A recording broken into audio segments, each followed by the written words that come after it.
Halo anak-anak, apa kabar? Bapak harap kalian sehat dan siap belajar. Kita sekarang masuk pada bab 2, Ilmu Pengetahuan Alam dan Sosial kelas 4, dan judulnya adalah Wujud, Zat, dan Perubahannya. Wah, ini pelajaran yang sangat menarik. Pada bab ini, anak-anak akan belajar tentang karakteristik atau sifat materi, lalu juga wujud dari suatu materi atau zat, dan belajar juga mengenai perubahan wujud benda dan energi yang terlibat dalam proses perubahan itu. Pernah nggak es yang kalian makan mencair seperti yang dialami Banu? Jika kalian perhatikan, semua benda yang ada di sekeliling kalian bisa mengalami perubahan. Es krim yang semula padat kemudian menjadi cair. Coklat yang semula padat setelah kalian masukkan ke mulut akan meleleh. Nah, apa yang membuat semua itu berubah? Yuk, kita belajar sama-sama. Tujuan pembelajaran bab 2 ini adalah yang pertama mengenali materi itu apa, lalu karakteristik atau sifat-sifatnya bagaimana. Yang kedua, mempelajari karakteristik atau sifat wujud zat atau materi. Ya, ada padat, cair, gas itu bagaimana. Mencari tahu bagaimana perubahan wujud zat itu bisa terjadi. Wah, ini menarik ya. Anak-anak, kita akan fokus pada topik A kali ini pada pelajaran Ilmu Pengetahuan Alam dan Sosial kelas 4 bab 2, Kurikulum Merdeka. Nah, topik A ini akan membahas materi makhluk apa itu. Wah, judulnya bagus banget. Mari kita lanjutkan, kita semangat belajar. Sebelum kita memulai pelajaran, sebagai pengantar kita diskusi dulu ya. Ada 3 pertanyaan. Yang pertama, apa itu materi? Ada yang tahu nggak? Seperti apa wujud benda atau zat? Materi itu, wujudnya seperti apa? Apakah ada yang tahu, anak-anak? Nah, yang ketiga, bagaimana wujud zat dapat berubah-ubah? Apakah anak-anak mau memberikan jawaban sekarang? Silahkan ya, bisa juga diskusi dulu dengan kelompoknya. Nanti kita akan membahasnya bersama-sama. Baik, kita akan lanjutkan pada slide berikutnya. Alam semesta tempat kita tinggal terdiri atas banyak materi. Materi adalah segala sesuatu punya massa dan menempati ruang. Materi, ada yang berupa makhluk hidup seperti kita, manusia, hewan-hewan, tumbuhan, jamur dan bakteri. Ada juga yang berupa makhluk tak hidup atau yang sering kita sebut dengan benda, seperti buku, papan tulis, awan, langit, tanah dan sebagainya. Untuk mengetahui apa itu massa, bisa dilakukan dengan percobaan pada timbangan. Pelajari cara berikut dan cobalah sendiri untuk membuktikannya. Ketika di atas timbangan tidak diletakkan apapun, kedua timbangan akan seimbang. Namun, ketika di salah satu timbangan diletakkan benda seperti kerikil, maka timbangan akan miring ke salah satu bagian. Hal ini menunjukkan bahwa kerikil atau benda yang diletakkan di atas timbangan itu memiliki massa. Timbangan akan miring ke arah benda yang lebih berat.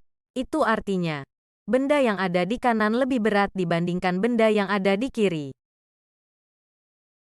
Nah, bagaimana dengan gambar berikut ini?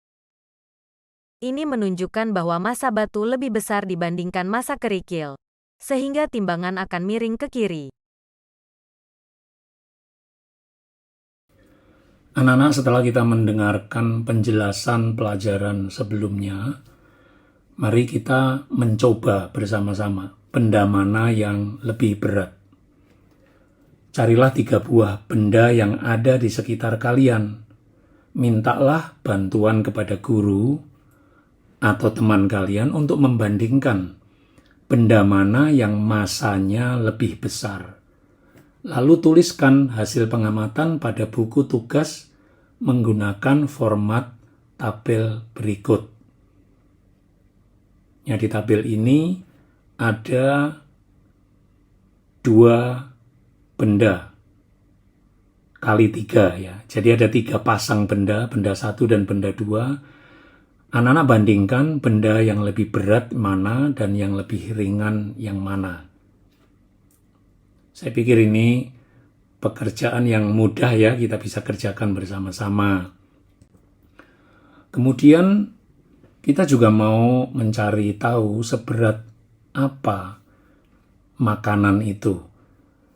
Nah, ini tugas kelompok, kalian bisa cari sama-sama. Carilah kemasan makanan yang ada di lingkungan sekolah, atau mungkin juga di rumah. Kemudian amati pada kemasan tersebut angka yang diberi akhiran G atau gram, seperti pada contoh gambar-gambar berikut. Nah, setelah menemukan kemasan makanan berikut angkanya, laporkan kepada guru.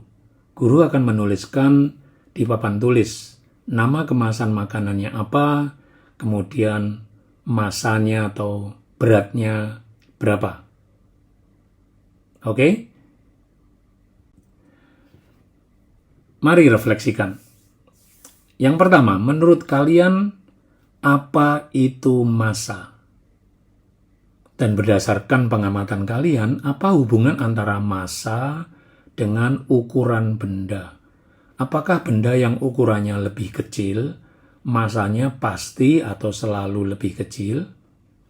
Bagaimana cara menemukan massa suatu benda?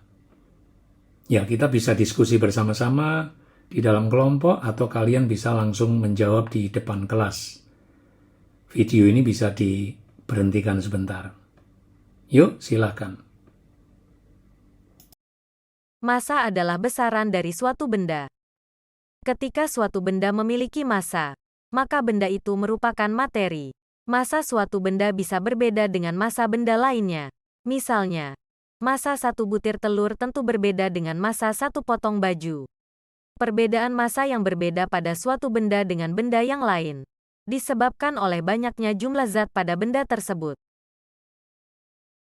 Misalnya, jika kalian memiliki sebuah botol plastik dan sebuah botol kaca, atau gelas plastik dan gelas kaca, meskipun sama-sama botol atau gelas, tetapi keduanya memiliki massa yang berbeda.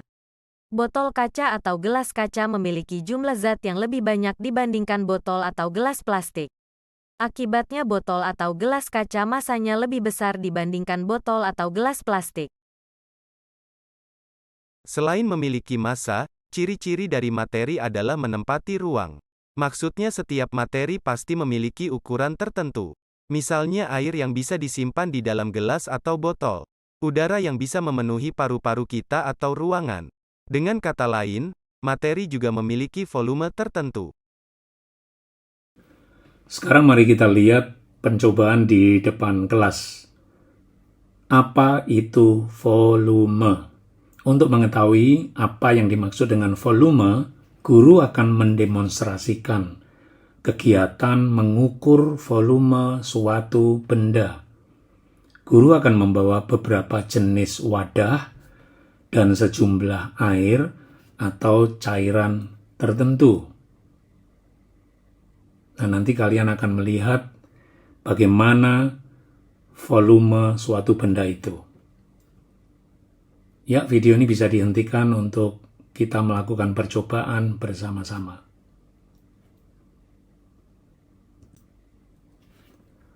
Kita juga bisa lakukan bersama-sama dalam kelompok ya. Ini tugas untuk kelompok, melihat berapa volumenya. Bersama dengan teman-teman sekelompok kalian, carilah bungkus kemasan minuman. Bungkus atau kemasan botol minyak, ya minyak goreng, atau oli, atau botol sirup yang ada di lingkungan sekolah, di lingkungan rumah kalian. Kemudian carilah di bungkus kemasan itu angka yang diberi akhiran mililiter.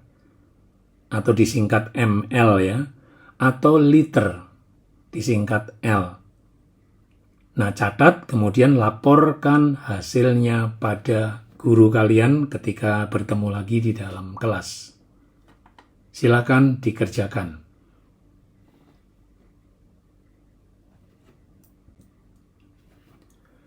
Nah, mari kita merefleksikan sebentar. Yang pertama, menurut kalian, apa itu volume? 2. Berdasarkan yang sudah kalian pelajari di aktivitas sebelumnya, menurut kalian, apa perbedaan antara volume dengan massa? 3. Bagaimana cara menentukan volume suatu benda? Ya, kalian boleh diskusi dalam kelompok atau langsung menjawab.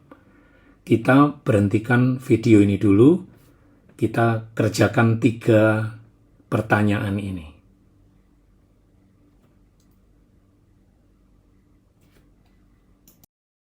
Hubungan massa dan volume.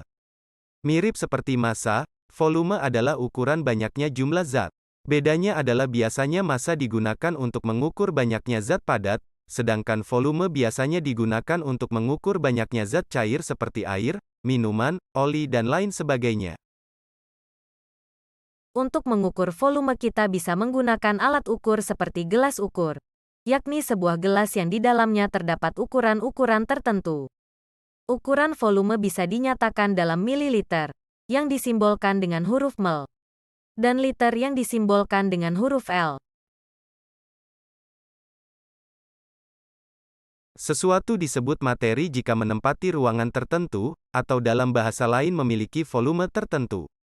Biasanya semakin besar volume suatu cairan, jumlah zatnya semakin banyak. Semakin banyak jumlah zatnya, biasanya massanya lebih besar. Jadi bisa disimpulkan bahwa massa dan volume saling berkaitan. Lalu, perlu diingat pula bahwa setiap materi pasti memiliki massa dan memiliki volume. Nah, kita sudah di penghujung dari topik A yang kita sudah pelajari pada hari ini. Apa yang sudah aku pelajari? Kita lihat ya, nomor 1, materi adalah suatu zat yang memiliki massa dan menempati ruang, sehingga bisa diukur massa dan volumenya. 2. Setiap materi memiliki bentuk, wujud, dan berat yang berbeda-beda. Yang ketiga, semakin banyak jumlah zat, maka semakin berat dan semakin besar volumenya. Nah, kira-kira itu, anak-anak, apa yang kalian dapatkan di catatan kalian, kalian boleh bagikan di depan kelas. Silakan. Dan selanjutnya, bahan ajar untuk SD kelas 4 di kurikulum Merdeka yang topik B adalah judulnya memangnya wujud materi seperti apa. Itu kita akan pelajari pada topik B yang akan datang. Baik, selamat, salam.